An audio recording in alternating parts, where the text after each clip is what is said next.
శ్రీమతే రామానుజాయ నమః. అస్మద్గురుభ్యో నమః. యో నిత్యమచ్యుతపదాంబుజయుగ్మరుక్మ వ్యామోహదస్తదితరాణి తృణాయ మేనే అస్మద్గురోః భగవతోస్య దయైకసింధో రామానుజస్య చరణౌ శరణం ప్రపద్యే. నీలాతుంగస్తనగిరితటీ సుప్తముద్భోజ్య కృష్ణం పారార్ధ్యం స్వం శృతిశతశిరసిద్ధమధ్యాపయంతి స్వోచ్ఛిష్టాయాం సజనిగలితం యాబలాత్కృత్య భుంక్తే గోదా తస్యై నమైదమిదం భూయ ఏవాస్తు భూయః. வங்கக்கடல் கடைந்த மாதவனை கேசவனை திங்கள் திருமுகத்து சேழையார் சென்னிறைஞ்சி அங்கப்பறை கொண்டவாற்றையணி புதுவை பைங்கமல தந்தெரியல் பட்டர்பிரான் கோதை சொன்ன செங்கத்தமிழ் மாலை 30 தப்பாமே இங்கு இப்பரிசுரைப்பார் ஈரிரண்டு மால்வரை தோள் செங்கன் திருமகுத்துச் செல்வத் திருமாலால் எங்கும் திருவருள் பெற்று ఇంబెరువరెంపావాయ్. 10 మంది భాగవతులైన గోపికలను మేల్కొలపి నప్పిన విరాట్ పురుషకారంతో గోదాదేవి పరమాత్మను తనకు మనకు కావలసిన పరమపదాన్ని అక్కడి నిత్య కైంకర్యమును కోరుతూ 29 పాసురములను మనకు అనుగ్రహించింది. నేడు వాటి యొక్క ఫలశ్రుతిని మనకు చెబుతుంది. వంగక్కడల్ కడయింద మాధవనై కేశవనై.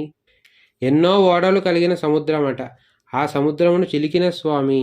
అదేమిటి, పాల సముద్రం చిలికింది దేవదానవులు కదా అంటే, వారికి అడుగడుగునా వచ్చిన అన్ని ఆపదలను పోగొట్టినవాడు. మందరగిరిని తానే తెచ్చాడు. ఆ గిరికి తానే ఆధారమయ్యాడు. విషం ఉద్భవిస్తే కేసీ విషస్య పాత్రేణ రుద్రేణ అభిబత్సహ అని వేదం చెప్పినట్లు రుద్రునిలో సర్వాంతర్యామి అయిన నారాయణునిగా తానే ఆ విషమును స్వీకరించి మరలా అమృతమును ధన్వంతరిగా తానే ప్రసాదించి ఆ అమృతం కొరకు తగు వస్తే తానే మోహినిగా తీర్చినవాడు. ఇంత చేసి కష్టే ఫలి అన్నట్లు ఆయనకు ఏమయ్యాడు అంటే మాధవనై, మా అనే లక్ష్మీదేవికి పతి అయ్యాడు. అటువంటి కేశవుని తింగల్ తిరుముహుత్తు సేహయార్ చెన్నిరైంజి. చక్కని చంద్రుని వంటి తిరుముఖ మండలములు కలిగిన గోపికలు ఎన్నో విలక్షణములైన ఆభరణములు ధరించి వచ్చారు. కూడారే పాసురంలో గోదాదేవి చెప్పినట్టు చూడగమే తోల్వలయే తోడే చెవిప్పూవే వంటి ఎన్నో ఆభరణాలు ధరించి సెండ్రు ఇరైంజి వచ్చి నిన్ను స్తుతించారని అంగు అప్పరై కొండవాత్తై. అప్పుడు ఆ ద్వాపరయుగమున గోపికలు గోకులమునందు చేసిన వ్రతాన్ని విని అణిపుదువై భూమికి ఆభరణము వంటి శ్రీవెల్లిపుత్తూరులో శ్రీధన్వి నవ్యేపురే అనే గ్రామంలో పైంగమల తంతెరియల్ పట్టర్బిరాన్ కోదే సొన్న వికసించిన చక్కని పద్మాలమాల కలిగిన భట్టనాథుడైన బ్రాహ్మణోత్తముడైన విష్ణుచిత్తుని కుమార్తె. ఎల్లప్పుడూ వికసించే పద్మముల మాల కలిగిన వాడట విష్ణుచిత్తుడు. అంటే అంతటి భక్తిభావం కలిగిన వాడని. ఏ విధంగా? గజేంద్రుడు 1000 సంవత్సరాల పాటు ఎత్తిపట్టుకున్న ఆ పద్మము వాడిపోలేదట. శబరి రాముని కొరకు ఉంచిన పుష్పములు కూడా వాడలేదు.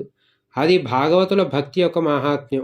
ఆ విధంగానే నిగనిగలాడుతున్న పద్మముల మాల కలిగిన విష్ణుచిత్తుడు.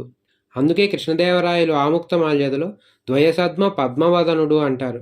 అంటే ద్వయమంత్ర సిద్ధి చేత నిత్యము వికసించిన ముఖపద్మము కలిగినవాడు. అటువంటి పట్టర్బిరాన్ కోదేశొన్న. ఇందుకే తిరుప్పావేకి ఇంతటి మహాత్మ్యం. ఆ భట్టనాథుని కుమార్తె అయిన గోదాదేవి.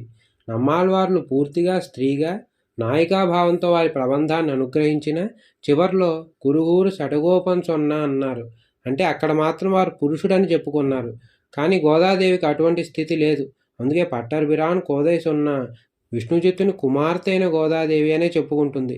చెంగల్ తమిళ్ మాలై 30 తప్పామే ఇంగు ఇప్పరసురైప్పార్. చక్కని ద్రవిడ భాషలో కూర్చబడిన ఈ 30 పాసురాలను ఎవరైతే ఆ క్రమము తప్పక చదువుతారో అటువంటి భాగవతులందరూ ஈரிரண்டு மால்வரைத்தோள் செங்கன் திருமுகத்து செல்வத் తిరుమాలాల్ ఎంగుం తిరువరుల్ పెట్రు ఎంబెరువర్ ఎంపావాయ్. ఇతోధికములైన శ్రేయములను పొందగలరు. ఎటువంటి వాని అనుగ్రహం చేత? ఈరిరెండు మాల్వరైతోళ్, 2 విశాలమైన భుజములు కలిగిన వాడు. మనకు భాగవతంలో ఆరోగ్యం భాస్కరాదిచ్చేత్, శ్రీమిచ్చేత్ హుతాశన, ఈశ్వరాత్ జ్ఞానమన్విచ్చేత్, మోక్షమిచ్చేత్ జనార్దనాత్ అని చెప్తారు. అంటే మోక్షమును అనుగ్రహించగలిగిన జనార్దనుడు మిగిలినవి కూడా ప్రసాదించగలడు అని చెబుతుంది. చతుర్విధ పురుషార్థాలను అనుగ్రహించడానికే చతుర్బాహువులతో స్వామి వేంచేసి ఉన్నాడు. అటువంటి స్వామి సెల్వత్ తిరుమాలాల్ ఎంతో సంపన్నుడట. లక్ష్మీ సచివుడు అవ్వడం వలన. అంటే అన్ని సంపదలు ఐశ్వర్యాలు మనకు అనుగ్రహించగలడు అని.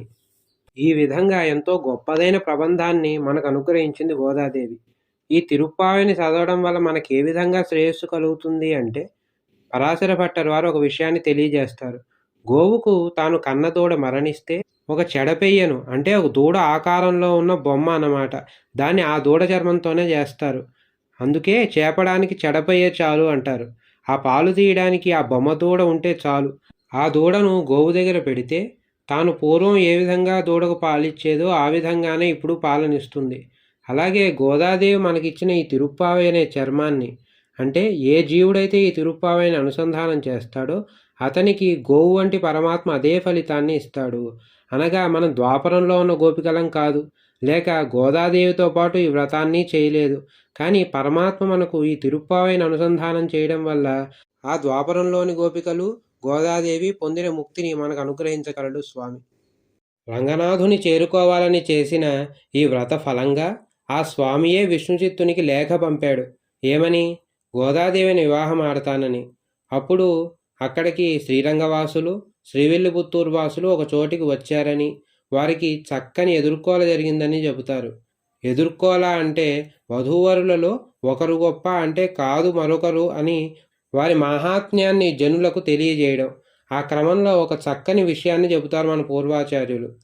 శ్రీరంగవాసులు మీ గోదాదేవికి 1000 కనులు కావాలి మా రంగని చూడాలంటే అని అన్నారట. అప్పుడు శ్రీవిల్లిపుత్తూరు వాసులు మీ రంగని చూడాలంటే 1000 కనులు ఉండాలేమో, అదే మా గోదాదేవిని ఒక్క నిమిషం చూడాలంటేనే మీ రంగనికి 1000 కనులు ఉండాలి, మరో నిమిషానికి మరలా ఆ కన్నులు పనికిరావు, వేరే కొత్తవి అరువు తెచ్చుకోవాలి అని అన్నారట. ఆ విధంగా ఎంతో వైభవంగా ఎదుర్కోల తదనంతరం గోదారంగనాథుల కళ్యాణము జరిగింది. గోదాదేవి ఆ రంగని పాదములు స్పృశించి ఆ స్వామిని చేరింది. సెంగన్మాలుకొండ బోనాలని చెబుతారు విష్ణుచిత్తులు. మా గోదాదేవిని ఆ రంగడు తీసుకువెళ్ళాడు అని. ఆ విధంగా ఈ ధనుర్మాసం చివరి రోజున ఆ భోగాన్ని అనుభవించింది కనుక నేడు భోగిగా మనం గోదారంగనాథుల కళ్యాణం జరుపుకుంటాం. రంగని చేరిన గోదాదేవికి మనందరికీ ఆ మార్గాన్ని చూపిన జగన్మాతకు నమస్కరిస్తూ స్వోచ్ఛిష్ట మాలికాబంధ గంధ బంధురజిష్ణవే విష్ణుచిత్త తనూజాయై గోదాయై నిత్యమంగళం. శ్రీమత్యై విష్ణుచిత్తార్య మనోనందన హేతవే నందనందన సుందర్యై గోదాయే నిత్యమంగళం. మాధుర్ష కించనత్రాణ బద్ధ కంకణపాణయే విష్ణుచిత్త తనూజాయై గోదాయై నిత్యమంగళం. కర్కటే పూర్వఫల్గుణ్యాం తులసీ కాననోద్భవాం పాండ్యే విశ్వంభరాంగోదాం వందే శ్రీరంగనాయకీం. ఆండాల్ దివ్య తిరువడిகளே శరణం.